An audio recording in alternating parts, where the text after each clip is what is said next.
Hey LNC families, this is Miss Shofity. I teach 8th grade social studies, and I wanted to just give you a little bit of information so that you can kind of understand what happens in 8th grade social studies every day. So we're going to go through this open house PowerPoint. I'm also going to save this to a back to school night folder in Schoology so you can pull it up at any time if you need to reference it.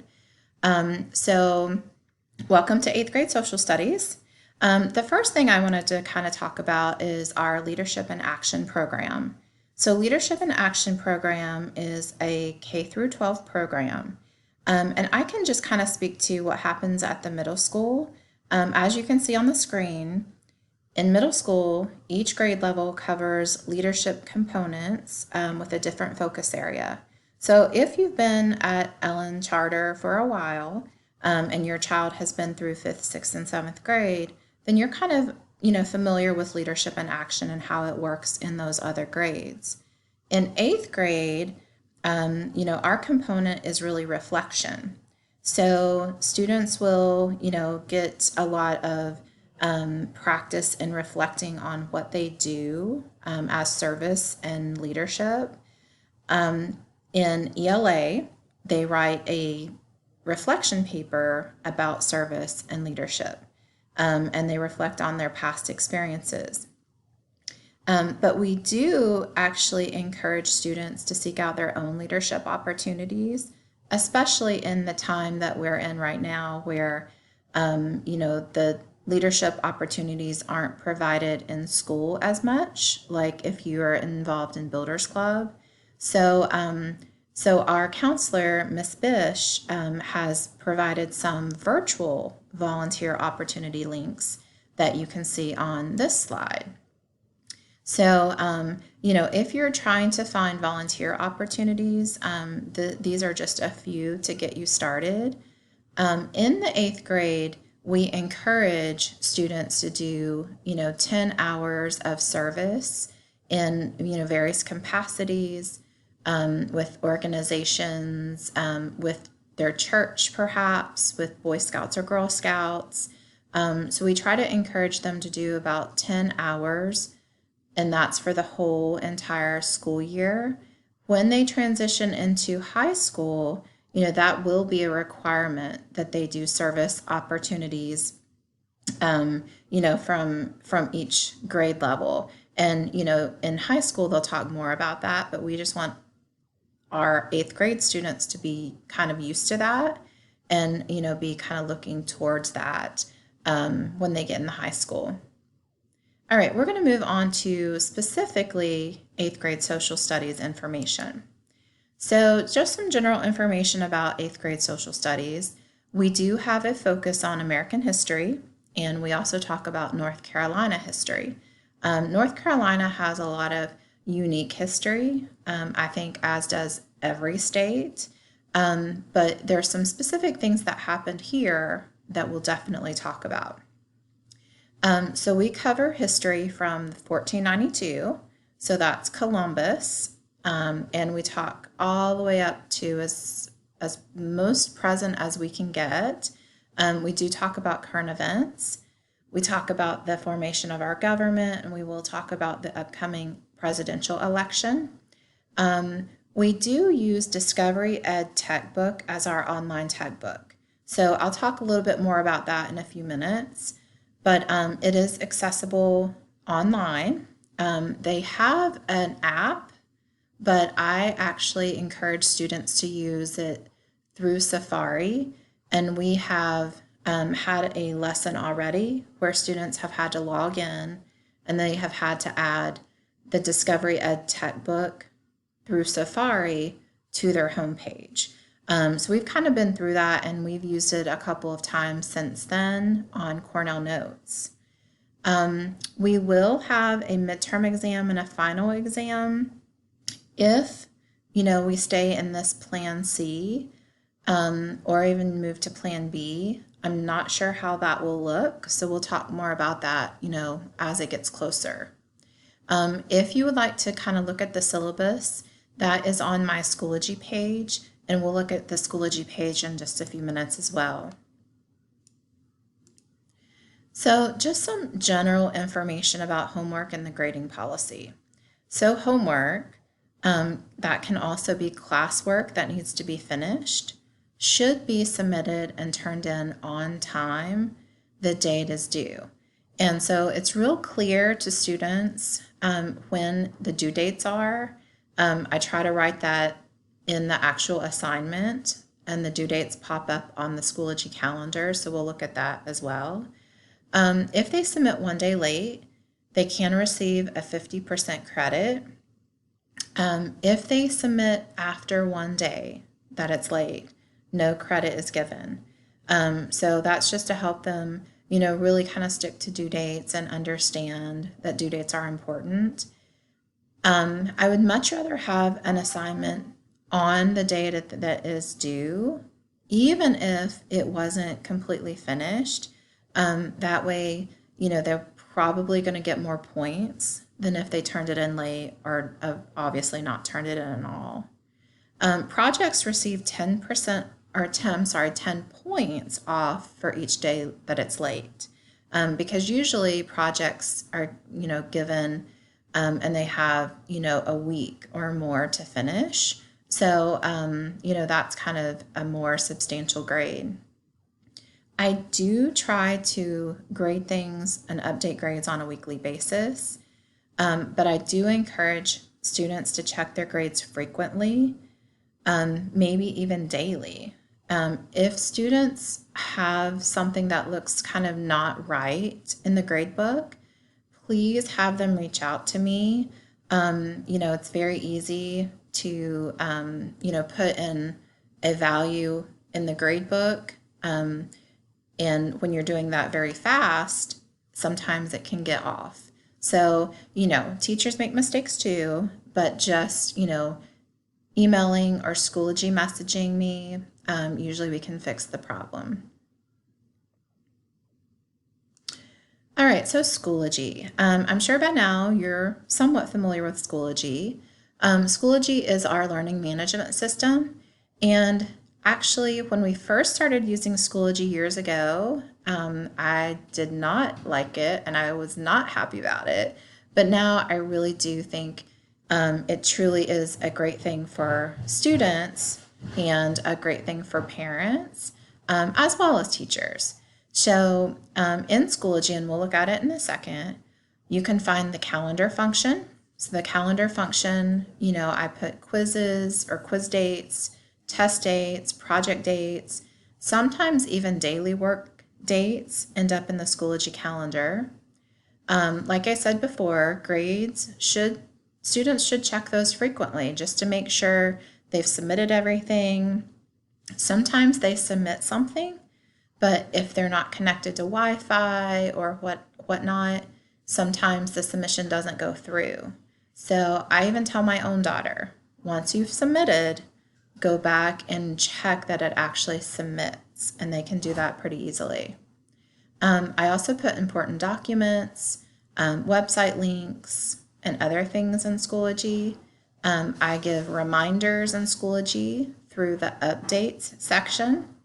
And I would encourage parents to please join the class of 2025 with this code so that you're getting updates that pertain to the whole entire grade level, especially, if things should get back to something somewhat normal, if we go on any trips, or are there any upcoming group things for our whole grade level, you'll find, or you'll get those updates if you join the class of 2025. All right, so I did want to show you Schoology, how it's set up, that it is pretty friendly.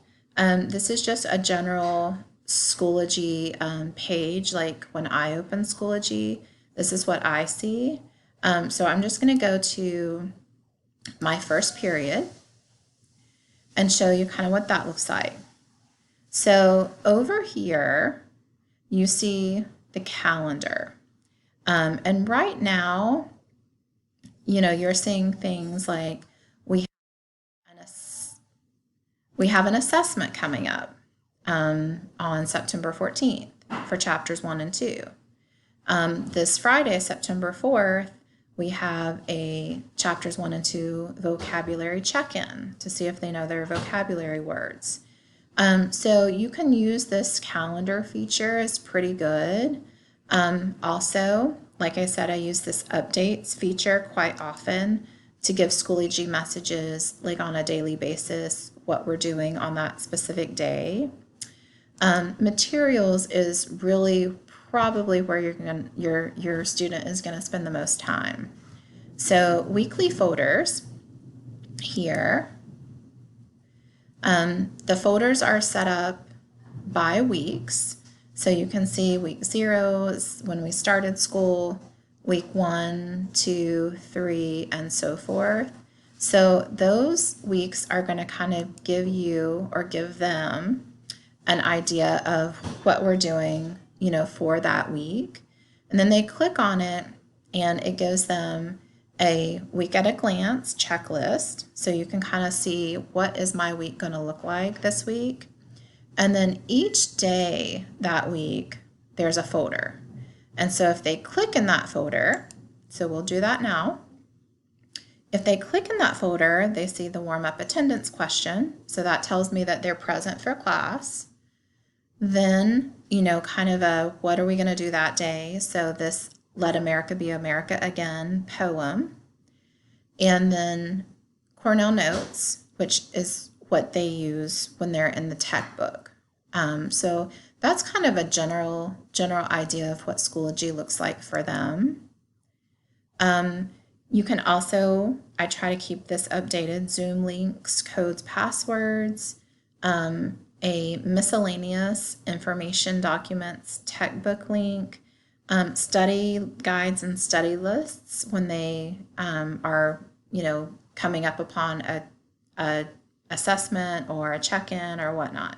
So they will use these quite often. So that's kind of how Schoology looks. Again, it's great to check into Schoology frequently, check your grades, and they can do that through their, by typing in their username and password. You can check that too, but it's best if you are on a Safari browser for Schoology and you have their login information. So, you might want to ask them for that. If you go here to calendar, or if they go here to calendar, they can kind of see, maybe it's going to work. They can kind of see a broad look at, Miss Justice is having a grammar test on Thursday. Social Studies is having a vocabulary check-in on Friday. They can kind of see a big view of what they're going to need to know. And then if you go to this little icon here, that opens up a Schoology message. So they can Schoology message me, they can Schoology message a person in their class if they need to know something. So they're pretty familiar with that as well. Okay, so if you're having questions about Schoology, please do reach out. I don't know everything about Schoology, but I feel like I know enough for maybe if you have a specific question that I could answer. So the online textbook is Discovery Education. We are using this prehistory to the present. So right here, prehistory to the present. And like I said, they have had the opportunity to log in, save this to their home screen. Their username and their passwords are, kind of set up like so. We also use Study Island. So we'll start using that in, probably another week. And their username or password, the formula for that is like this. So we'll definitely talk about that. I'll show you Discovery Ed textbook looks like this. It's very user-friendly. So United States history is up here. Prehistory to the present, that's the one that we use. And then, they have where they can kind of look at the overview They can look at the table of contents. So here's what they would do. Let's say when we are studying the revolution, they would be looking at these 3 sections for the revolution, and I'll just show you a specific section. For the specific section for chapter 3.2, Break from Britain, you have, most of the time we will be in the Explore tab for Cornell Notes. And it's set up, very straightforward. The page numbers are here, and the information on that page is here. So the cost of victory, that's what this specific page is about. And they basically have to read this page to answer one of the questions for their Cornell Notes. So Cornell Notes, I know not everyone loves them, but they actually are great for, reading the textbook and seeing kind of what are the big ideas for this chapter, for the section, or for the page. So also in social studies, we do projects. So we try to do one major project per quarter. For first quarter, we are not doing colonial commercials, but we are doing something called 13 Colonies Choice Board. And that will be a project grade. Second quarter, we're reading historical fiction. In this case, the whole class is reading the same book, and we're talking about it from a historical context. In third quarter, we're reading nonfiction. So each small group will have a different nonfiction selection to read, and they'll be able to talk about, certain things related to that book together. And then fourth quarter is sort of a fun thing. We do like music parody videos, or they get the chance to kind of create their own crash course, which, they're going to become very familiar with what's a crash course. But crash courses can be about World War II or about the Vietnam conflict. They can be about a certain historical figure. So, those are kind of what sums up our projects in social studies. And like I said, with this being kind of remote learning, projects may look slightly different because there's not as much collaboration, at least in class collaboration. But we'll try to work with, how we can collaborate online. This is the book that they will read beginning in October. So if you want to go ahead and, obtain this book somehow, it doesn't have to be new. It can be used or borrowed. Even doing annotations in the book, if they want to use a used or borrowed copy, they can do annotations on paper. It's not that big of a deal. So usually we start with reading Refugee as a class, usually in mid-October. So we will get a specific date when they have to have this to class, or, for use in class, but it's usually October. So I just wanted to share some strategies for success for this class. So I definitely think that they should use an agenda, paper or iPad agenda, to keep track of work and due dates. Maybe even, check them off, do a little check on your checklist when you've done it, you've submitted it, and it's done. That way you can kind of keep track. I know for myself, I make tons of lists, and that helps me quite often. So also, they can check Schoology, the Schoology calendar, as often as necessary. I personally wouldn't rely just on the Schoology calendar. I would use some kind of Schoology calendar and agenda, paper or iPad, as a backup, because sometimes, especially, if we're back in school, sometimes the calendar doesn't always have something But if they write it down in their agenda, then that will always have something. Also, reach out for Zoom help. I don't mind ever Zooming with the students. We always have a Zoom on Fridays. That's just kind of our social studies Friday Zoom day. But they can also sign up for Wednesday in-person tutoring. And then, as always, if they are having problems, issues, questions, concerns, clarifications, they should always either Schoology message me or email me. And that way we can kind of solve them together. So I would encourage those for strategies for success. So here is my email, fshofity@ellencharter.org. And then I work with Miss Coffee a lot, and we work with her students a lot for projects and other things. She's also a great resource. So I think that that's all that I have to share with you. But you can also email me anytime. But I do, on things that involve your child, I do like when they email me because they're taking accountability and responsibility for themselves. So I hope you have a good night, and I hope we get to see each other in person at some point. Have a good day.